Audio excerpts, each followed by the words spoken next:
One of the hazards of holding up a sign advertising that you broke the law is that you could actually have law enforcement called on you.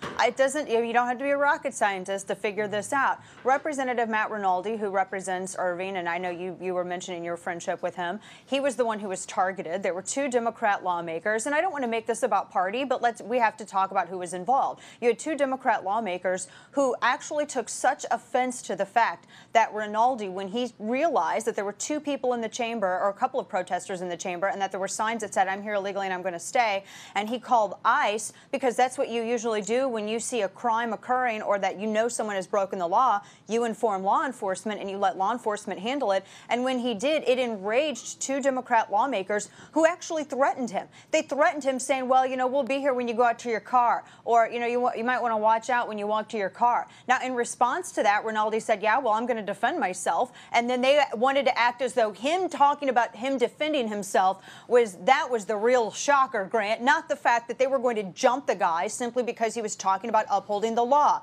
If this is where the nature of upholding the law has led certain people during political conversation, I question whether those 2 lawmakers who issued those threats, whether or not they should actually still remain seated in the state capitol, because I just don't know that we can trust their good judgment, Grant. Yeah, no, I know you can't trust their good judgment. And in many respects, the whole idea of the threats is nonsensical. I know these lawmakers are not going to attack Rinaldi. Rinaldi's not going to attack them. And it just escalated into this giant mess simply because there were protesters in the audience trying to provoke lawmakers. When you are in the audience, in the chamber that makes the laws for the state of Texas, telling you, I'm here breaking your laws, what do they expect to happen? Right.